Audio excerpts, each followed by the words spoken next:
नमस्कार, स्वराज पोस्ट देख रहे हैं आप। मैं हूं आपके साथ आभा। देखिए, अभी हमारे साथ मौजूद है कांग्रेस के राष्ट्रीय प्रवक्ता अभय दुबे।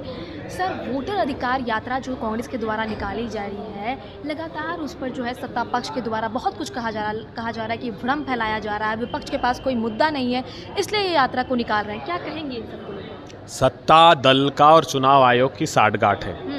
वो क्या कहेंगे? हमने पूछा, राहुल गांधी जी ने मृत आत्माएं जिनको बता दिया, इलेक्शन कमीशन ने उनके साथ चाय पी, उसका कोई जवाब है उनके पास? जो मृत्युलोक में लोग हैं, उनका सूची में, मतदाता सूची में नाम आ गया, उसके हस्ताक्षर किससे कराए? आपको तो कागज़ पर हस्ताक्षर चाहिए थे ना, फिर वो हस्ताक्षर किसने कर दिए? 100% फर्जीवाड़ा है। और जो प्रक्रिया फर्जी है उसकी लिस्ट असली कैसे हो सकती है? तो ये सैद्धांतिक सवाल, ये प्रजातंत्र पर भारत के बहुत बड़ा आक्रमण किया है भारतीय जनता पार्टी और चुनाव आयोग ने मिलकर।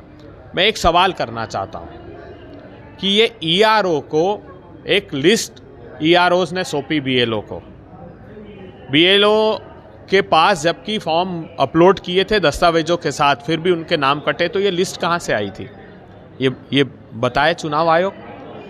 जब भी इसकी इंक्वायरी होगी, ये सरकार जाएगी, इस एसआईआर पर सीबीआई इंक्वायरी होगी और वो सब सलाखों के पीछे होंगे जिन्होंने फर्जीवाड़ा किया। कहा जा रहा है कि चुनाव आयोग जो प्रेस कॉन्फ्रेंस किया उसमें उन्होंने जो मुद्दा था उसका जवाब ना देकर उल्टा राहुल गांधी को हल्फनामा भेज दिया। इसको लेकर क्या कहना? ये देखिए, राहुल गांधी जी ने जो गंभीर आरोप लगाए, उतने ही गंभीर आरोप भारतीय जनता पार्टी ने लगाए, अनुराग ठाकुर ने लगाए, लेकिन उन्हें तो कुछ नहीं कहा गया। नहीं, और वो जो नोटिस भेजा है रूल्स 1960 के सेक्शन 23B में, वो तो रिलेवेंट रूल ही नहीं है।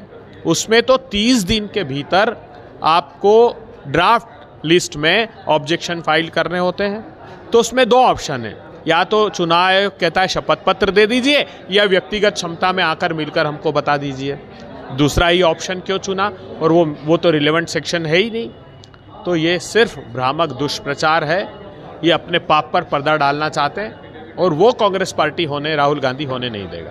यहाँ तक कि तेज प्रताप यादव भी इस यात्रा को बेकार बता रहे हैं, कह रहे हैं कि धीरे धीरे तेजस्वी यादव भटकते जा रहे हैं ये यात्रा जो कर रहे हैं।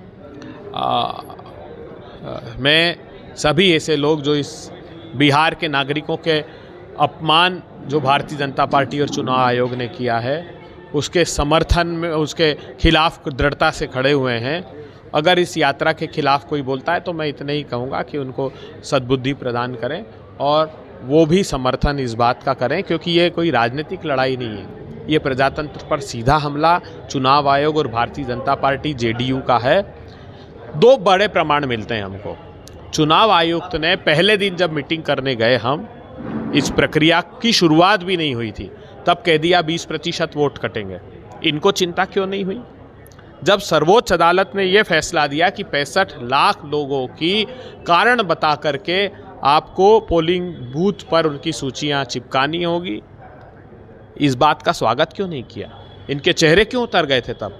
तो इस साजिश में ये लोग शामिल हैं, इससे ये स्पष्ट हो जाता है। देखिए, अभी कांग्रेस की तरफ से राहुल गांधी को जननायक बताया गया, जिसको लेकर सत्ता पक्ष लगातार विपक्ष पर जो है निशाना साध रहा। वहीं कल जदयू एमएलसी नीरज कुमार भी प्रेस कॉन्फ्रेंस किए और खूब बोले और कहा कि ये कर्पूरी ठाकुर का अपमान है, माफ़ी मांगने के लिए कहा गया। बाबा साहब भीमराव अंबेडकर भी जननायक थे, कर्पूरी ठाकुर भी जननायक थे, महात्मा गांधी भी जननायक थे। तो हर युग में जननायक ऐसे ही खलनायकों के खिलाफ पैदा होते हैं। तो ये लड़ाई खलनायक बनाम जननायक की।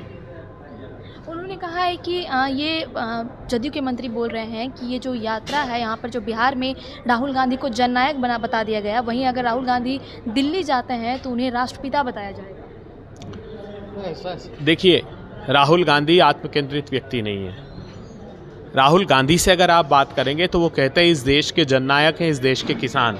वो कहते हैं इस देश के जननायक हैं, इस देश के समाज की अंतिम पंक्ति में खड़े हुए लोग, वो इस देश की वो महिलाएं जो भारत को आगे बढ़ाने में अग्रणी भूमिका निभा रही है।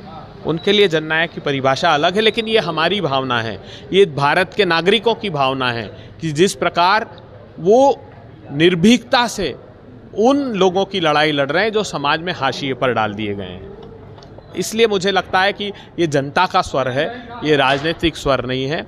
और इसको भारतवर्ष ने आत्मसात कर लिया। बहुत बहुत धन्यवाद। तो सुना आपने अभय दुबे ने तमाम मुद्दों पर क्या कुछ कहा। उन्होंने स्वराज पोस्ट के साथ बातचीत की और तमाम मुद्दों पर अपना जवाब दिए। ऐसे ही खबर के लिए बने रहे स्वराज पोस्ट। कैमरामैन डब्ल्यू के साथ मैं आभा, स्वराज पोस्ट पटना।